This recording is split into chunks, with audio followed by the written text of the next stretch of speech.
Hi, welcome to our channel where we share the most intriguing stories. He built his dream home by hand, deep in the wild, far from rules and noise. 15 years of sweat, stone, and silence, until a ruthless HOA tried to claim it all with lies, bribes, and forged papers. But they didn't expect a fight. And they picked the wrong man. I bought the land in the fall of 2006. It wasn't much at the time, just a lopsided patch of dirt at the edge of nowhere, lined with stubborn mesquite trees, dry grass, and the kind of quiet that made your ears ring. But it was mine, all 42 acres of it, signed, notarized, and recorded in the county register with every legal T crossed and I dotted. That land cost me almost everything I had saved up from my years working as an infrastructure engineer for municipal utilities, plus a few emergency withdrawals from my retirement fund that I'd prefer the IRS never hears about. People didn't understand why I didn't just buy a house like everyone else. But I didn't want a prefab box with paper-thin walls and a matching mailbox like the rest of the sardine suburbia stretching across the county. I wanted something real, something permanent, something with my fingerprints in every beam, every pipe, every damn rock. So I started building. I didn't have much help.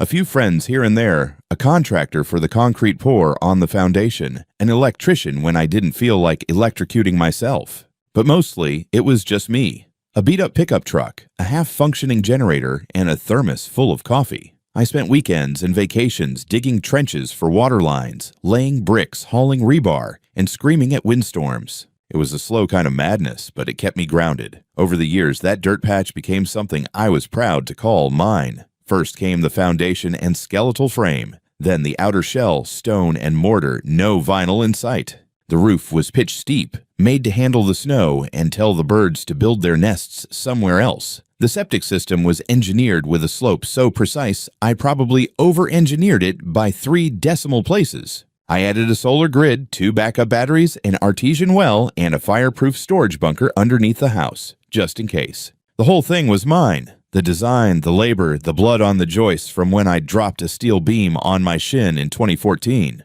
Somewhere around year 8, people stopped asking when I'd finish the house. They started asking if I was off the grid. I wasn't. I just preferred to own every wire and pipe in my walls. I got my permits, did inspections, documented everything.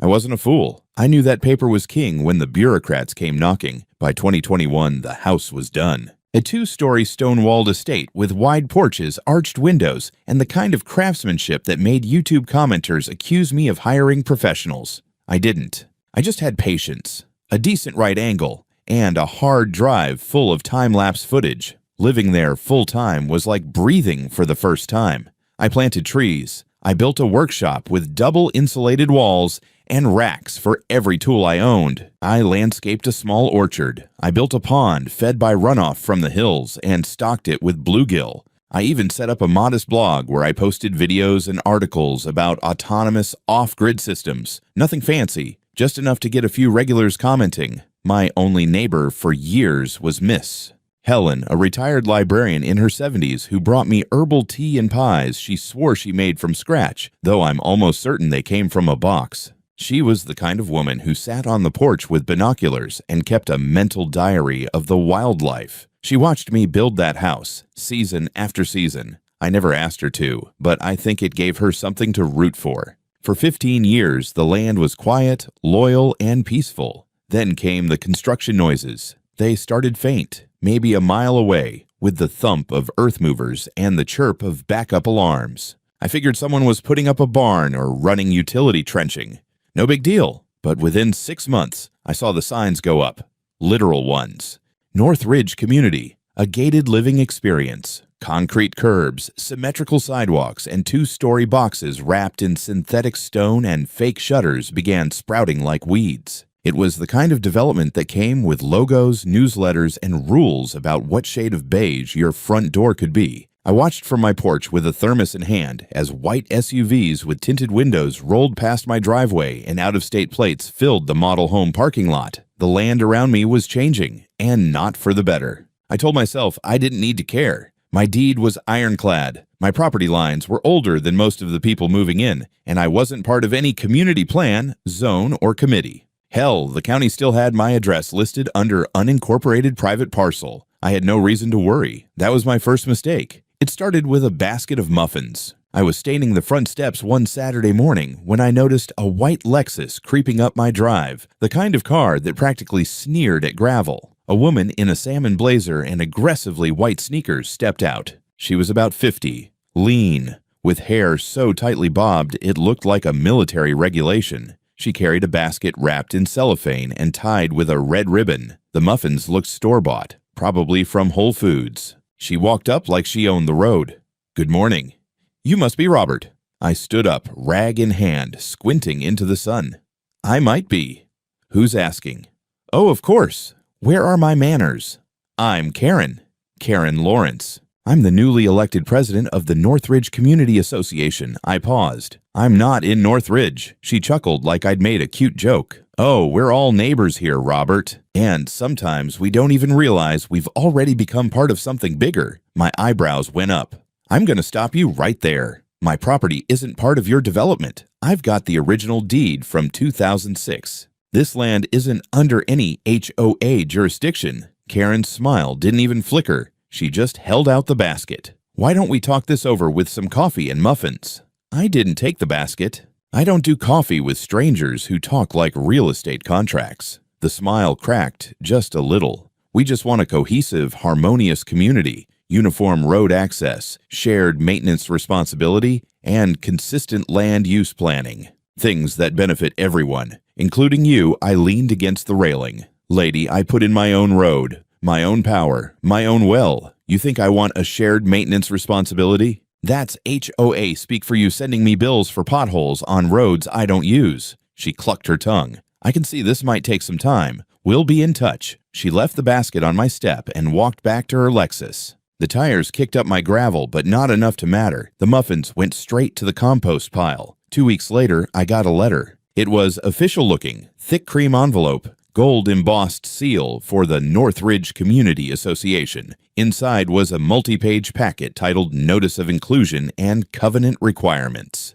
It claimed that per an updated regional development plan and consolidated easement agreements, my property had been absorbed into the community. I was, according to them, now a member of their HOA. And, surprise, I owed a one-time community impact fee of $12,000. They included a list of violations. My workshop violated visual unity standards. My fence was non-compliant. My security cameras infringed on neighbor privacy. Even the angle of my solar panels didn't meet their reflectivity guidelines. I laughed so hard I almost choked on my sandwich. Still, I took it seriously. I scanned the entire packet and drafted a response. Attached copies of my original purchase deed, title insurance, property surveys, permits for every structure, and a notarized letter from the county registrar confirming I was not and had never been part of any HOA. I mailed it certified with return receipt and sent an email with a digital copy, just to be safe. A week later, a new letter arrived. This one was less charming. It stated that since I had failed to acknowledge binding community governance, Northridge HOA was invoking emergency provisions to restrict access to common utility zones.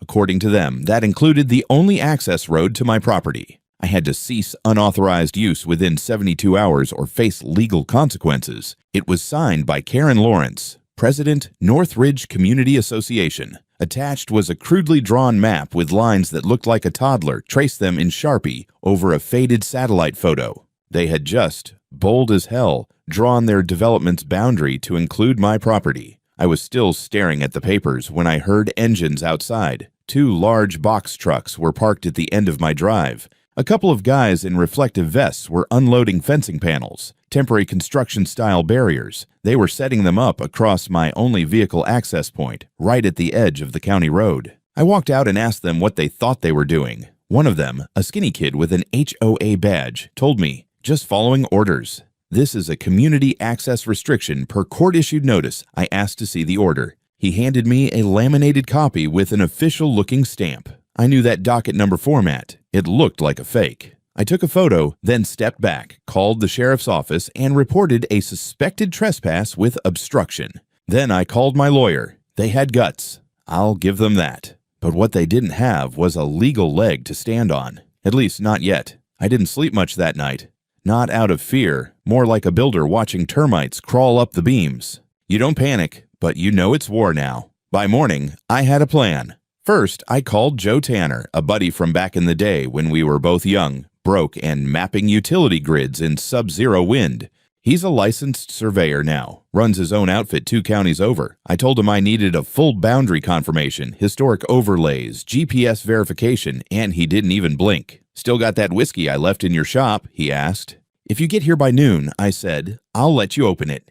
Joe showed up that afternoon with 2 tripods, a drone, and a dog that immediately tried to eat my compost pile. We walked the line together, literally. My original boundary markers were still there, sunk 3 feet deep in concrete. Joe found them with a metal detector and GPS overlay, marked them with flags, and started cross-checking with his historical land use maps. He shook his head as we passed the northwest corner. "They just drew right over your lot like it was unclaimed frontier."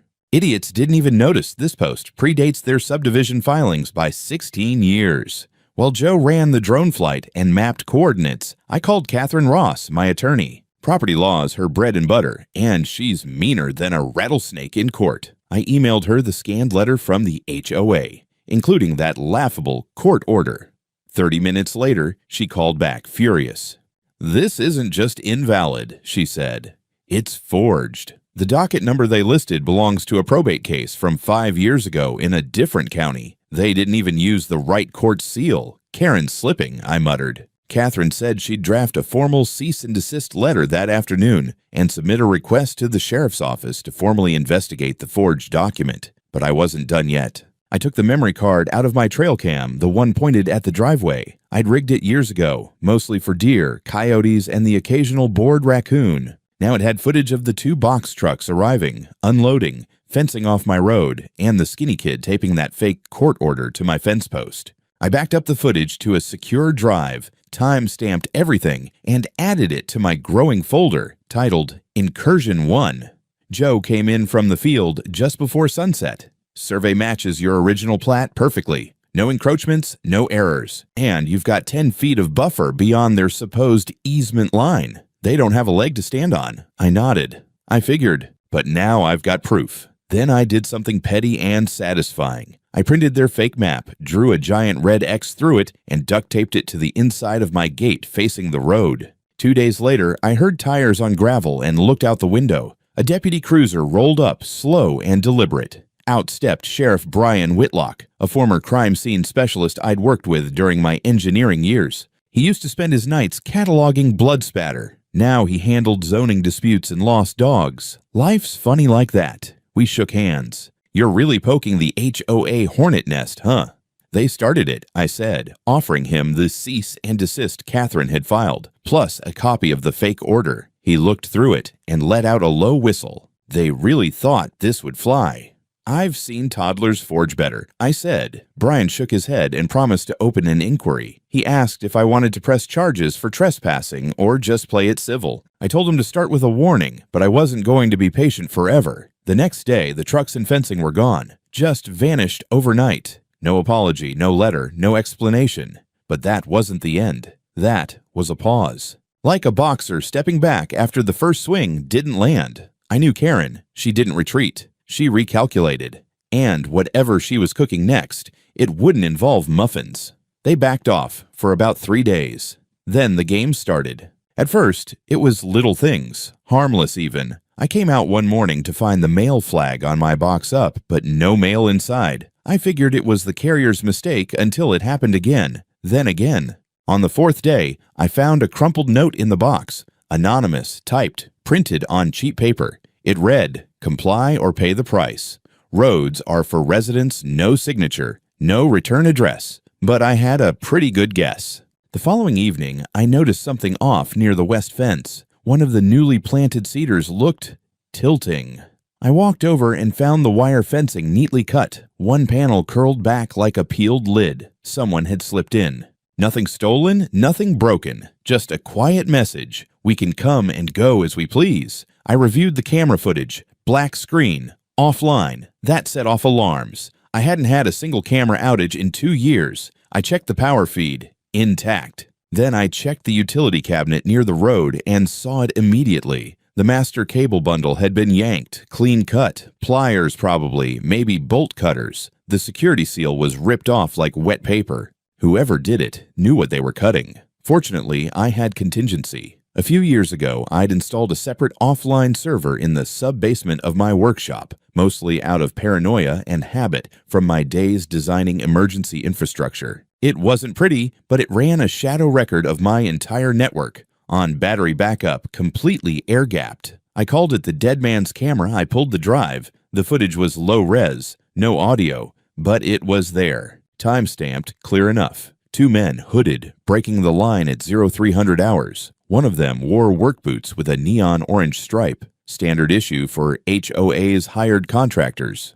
I checked the boot pattern against earlier footage from the fence crew.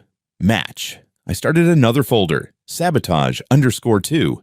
The very next morning, I woke up to find 2 SUVs parked on the easement outside my gate. Men in polos and mirrored sunglasses stood leaning against the hoods like bored nightclub bouncers. I walked out and asked if they needed something.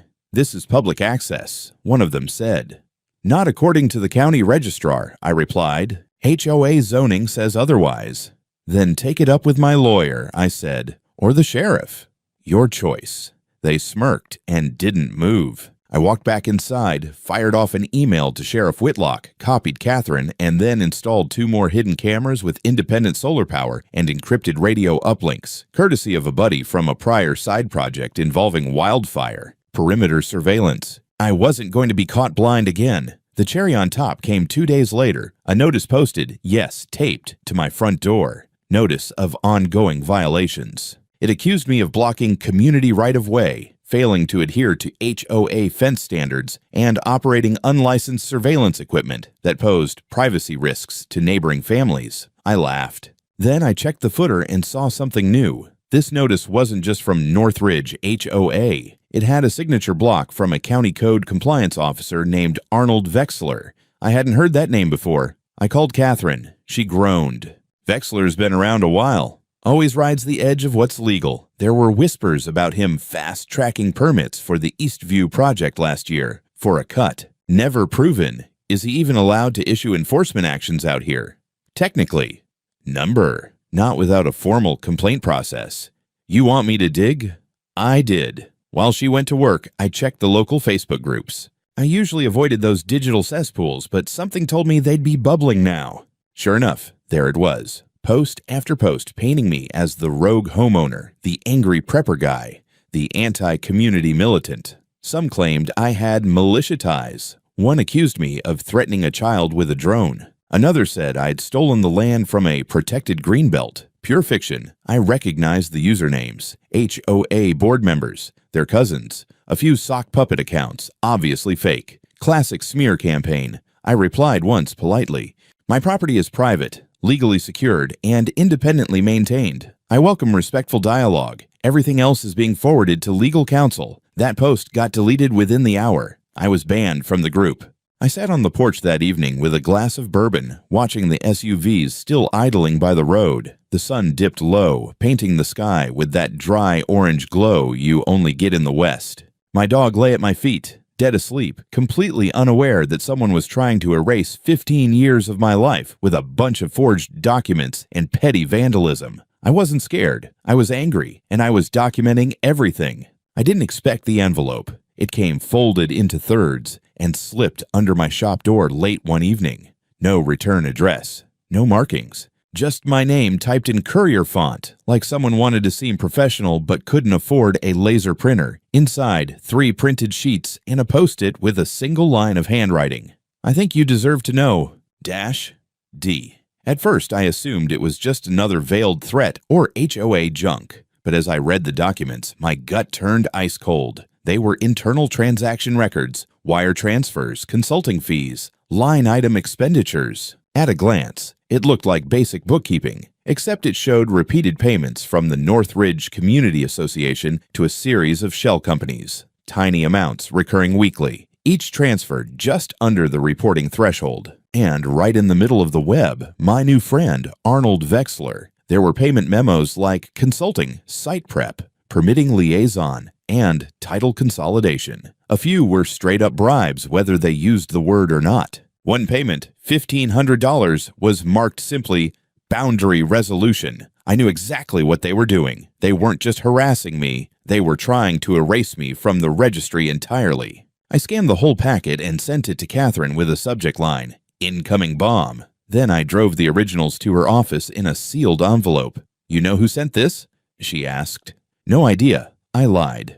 I had a hunch. 3 days later, I got confirmation. I was in the garage welding a bracket for the porch railing when I heard a car pull up quietly. Too quietly for the gravel to cover it. I stepped outside with my welding mask still up, and there he was. Dennis. Young guy, maybe late 20s. Same one I'd seen once or twice, fumbling with an HOA clipboard like it was on fire. He looked terrified, pale, sweat on his brow like he'd sprinted from his car to my porch. I didn't know who else to talk to. He blurted out. I kept my face neutral. "You alone?" He nodded fast. Look, I didn't sign up for this." I motioned to the shop. Inside. Now we sat across from each other at my workbench. He looked like he wanted to vomit into my toolbox. I do internal bookkeeping for the HOA. Karen's the face, but the real engine is the developer, guy named Leonard Gregg. He's the one buying up the lots and trying to consolidate titles. Karen just keeps people in line. Vexler, Dennis nodded, paid through a company called Argonne Consulting. It's fake. Gregg uses it to move payments. They've been slipping fees to get maps redrawn, permit approvals fast-tracked, land use designations changed. He slid a flash drive across the table. I copied what I could without raising alarms, financials, emails, a few scanned contracts. Some stuff is encrypted. I couldn't open it, but I know there's communication with the county recorder's office. Stuff that shouldn't exist. I stared at the drive, then back at him. "Why now?" Dennis exhaled hard. "Because I saw your blueprints. The house. All 15 years of work. The way you built it from nothing. They want to fold your land into a greenbelt easement and bulldoze it for a damn dog park." I laughed, humorless. "A dog park." He looked like he wanted to cry. "They call you non-compliant legacy parcel in the internal memos. They think no one will defend you. That it's too much trouble for law enforcement. They're wrong. He gave me a burner number, told me to never call his personal line, and vanished into the night like a low-rent whistleblower in a thriller movie." Catherine reviewed the files the next morning and nearly fell out of her chair. "This is it. We've got enough to file for a TRO, temporary restraining order, against HOA action. And I can forward the financials to the DA's office with a request for criminal investigation." She called Sheriff Whitlock immediately and forwarded him the packet. He promised to elevate it. With this much evidence, he couldn't ignore it. Not without becoming part of the problem. By that evening, Catherine had filed an emergency motion in district court. We requested an injunction against any physical interference with my property, pending review of the financial documents and forged notices. The clerk said we'd get a hearing within 72 hours. That night, I didn't drink bourbon. I archived every camera log, offloaded all my files onto 3 separate encrypted drives, and dug out the waterproof fire case from the basement. Then I sat on the porch, cleaned the shotgun, and checked my front gate's latch one more time. They weren't done, but neither was I. The notice was taped to my front gate in the dead of night. It was printed on thick stock paper, the kind used for wedding invitations or eviction threats. The title at the top read, "Final Enforcement Action, Vacate Immediately." Below that, in bold, was a forged court case number and a fake executive seal that looked like someone designed it in Microsoft Paint. They even signed it with a name I recognized, Arnold Vexler, with a shaky signature that didn't match his official filings. Attached was a so-called evacuation order citing public safety concerns, non-compliance, and unauthorized habitation of restricted community land. They were trying to evict me from my own damn house. I stood there at dawn holding the paper, jaw clenched so hard my molars ached. Then I heard it. Engines. Multiple. 3 vehicles rolled up. 2 large white pickup trucks and a box van with the Northridge HOA logo on the side. The truck stopped by the entrance to my driveway. 6 men got out. 2 of them I recognized, contractor types I'd seen hanging around the earlier roadblock stunt. The others were new, heavy-set, tactical boots, mirrored shades. The kind of guys who list security consultant on their tax returns but have zero certification. Rent-a-thugs. One of them, a bald guy with a scar running down his cheek, walked up to the gate and rattled it hard. Per legal notice, you're required to vacate. We're placing this property under HOA reclamation pending administrative review? I laughed, dark and low. Administrative review? By who? Karen's yoga instructor. He scowled. You've been warned. We've got documentation. You don't want this to get ugly. They started assembling a sign at the entrance that read, Community Maintenance Zone, Restricted Access. Another guy, thin with a clipboard and a radio, moved toward the side entrance and began testing the latch. Then one of them headed toward the workshop. That's when the red alert went off in my head. Because inside that shop were everything. My backup drives, the original blueprints, notarized contracts, permits, and the only physical copies of several signed inspections from the early days. If they got in there, even just long enough to accidentally lose a folder, it could all vanish. I called the sheriff's line, straight to voicemail. I left a message, short and urgent. Illegal entry in progress at my property. Fake order posted. Armed presence at my gate. Please respond ASAP. Then I hung up. And I walked inside, opened the gun cabinet, took down the Mossberg. It's a 12-gauge pump action I've owned for 15 years. Legal, registered, never fired in anger. I checked the chamber, loaded it with rock salt shells, non-lethal but enough to sting like hell, and slung it over my shoulder. I stepped out onto the porch like a preacher walking into Sunday fire. Back away from the workshop. Now the guy with the clipboard froze. The bald one turned toward me, eyes narrowing. You threatening us with a gun? He asked. No, I said evenly. I'm warning you. You're trespassing. You've posted fake legal documents and you're attempting to unlawfully seize private property. That makes you criminals. The moment you breach that building, I have legal grounds for defense. He took a step forward. Big mistake. I pumped the shotgun, clack, chunk, and aimed it low. Not at him. Just at the ground by the tire of their truck. Last chance. They hesitated. One of the hired guys, clearly the smarter one, muttered something to the bald leader. Then the clipboard guy made a move for the latch. Boom! The shot hit dirt 6 inches from the front wheel, sent a puff of gravel into the air, loud as hell. The sound echoed like thunder off the hills. They all froze. You just discharged a firearm, the bald one barked. You just attempted a felony break-in, I replied. The cameras are on. Audio's live. You so much as scratch that lock, I'll consider it an imminent threat. That was technically true. Under Texas Penal Code section, justifiable force to prevent unlawful interference with property. I wasn't aiming at them. I wasn't trying to injure. I was signaling the line in the sand. They stared at me. For a moment, I thought the bald one might push it. His jaw was tight, fists clenched, but his guy pulled his sleeve and whispered something. They backed off, slower than I'd like, but they did. Loaded up the sign, unhooked the latch, walked back to their trucks. Nobody said a word. As they drove off, tires spinning gravel, I saw a familiar Prius pull in at the far end of the road. Miss Helen, holding up her phone from inside the car, waving it at me. I got it all on video, she shouted out the window. Nice shot, by the way. I grinned despite the adrenaline. Within 30 minutes, deputies finally arrived. Too late, of course. But they took my statement, reviewed the camera footage, and confiscated the fake eviction notice for evidence. They interviewed Helen. I filed a formal trespassing complaint and provided Sheriff Whitlock with the full footage and audio. Catherine called that night. You did what? I didn't hit anyone. Jesus, Rob, good. But don't touch that shotgun again unless they're breaking through your door with a battering ram. I didn't escalate, I said. They brought the war to my gate, she sighed. That video is going to help. Especially if we get the TRO hearing tomorrow. I slept light that night, shotgun on the table next to me. I knew this wasn't the end. But for the first time, I saw fear in their eyes. And it felt good. The next morning, the air felt different. I woke up early, poured myself coffee, and checked the driveway. No trucks, no SUVs, no HOA stooges pretending to be government agents.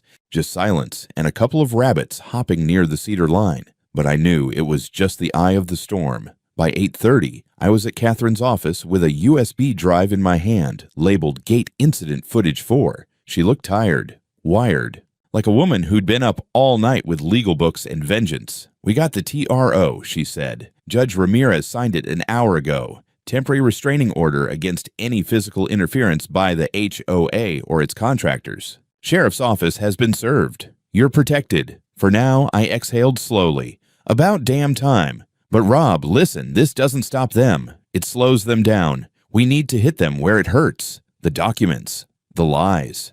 The money. We'd already submitted Dennis's whistleblower file to the DA's office, but it wasn't enough. Catherine wanted more. Signatures, proof of forgery, a smoking gun. Turns out we didn't have to wait long. That afternoon, Joe, my geodetic buddy, called from the county archive center. He was chasing some threads we'd flagged from the payment logs. One of the files from Dennis had mentioned an emergency title correction filing done 6 months ago, supposedly consolidating easement rights for the HOA. Joe traced it to a digital form logged under the name of Notary Lisa Wallace. Except there was a problem. Lisa had retired 4 years ago. He scanned me a copy of the notarized page. The signature looked neat. Perfect. Too perfect. I still had the original notary forms from my 2006 deed filings in my workshop.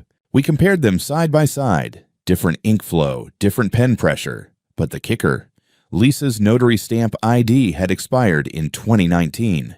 It was forged. Catherine lit up like a Christmas tree when she saw it. This is it. This is fraud. Criminal. If the DA doesn't act on this, I'll take it to the feds myself. She did better. She called a contact from a neighboring county's district attorney office, someone less politically compromised than ours, and forwarded the documents. By end of day, we had a callback. The evidence was credible and actionable. A special investigator was being assigned. While that was cooking, I got another visitor. He knocked quietly, 3 soft raps, and when I opened the door, there he was again. Dennis. Hoodie up, pale as printer paper. "I can't go back," he said. "They're on to me." "Did you talk to anyone else?" "No, but Greg, the developer, he's been asking questions." Karen stopped looking me in the eye. I brought him inside. He looked like he hadn't eaten in 2 days. "I've got the rest," he said, pulling a USB stick from his sleeve. "Encrypted backups. Their whole HOA email archive. I copied the shared drive before they cut my access." Catherine drove out herself to pick it up. She plugged it into a sandboxed laptop and started scanning. That's when we found the gold. Emails between Karen and Greg, dated over the past year, talking about strategic asset redirection, timeline for forced integration, removal of legacy holdout, and, most chilling, disabling of surveillance nodes prior to Phase 3. There were payment receipts, meeting notes, even a scanned internal memo referring to me by name. Rob Mitchell remains non-compliant. Recommend further escalation post-utility disruption. Must ensure documentation is unrecoverable prior to full takeover. They weren't just planning harassment. They were planning a full erasure. We also found files indicating collusion with Vexler, copies of wire transfers from dummy accounts to a shell company called Altus Infrastructure Solutions, registered to a P.O. box and linked via a buried spreadsheet to Arnold Vexler's cousin. Karen and Greg weren't just dirty, they were organized. We bundled everything, every email, every memo, every payment record, into a sealed submission and hand-delivered it to the state attorney general's office. Catherine insisted, no trust left for the local system. Sheriff Whitlock called me personally that night. His voice was grim. "Rob, we're opening a criminal investigation. Fraud, conspiracy, document tampering. Could go RICO if it sticks. Just stay cool.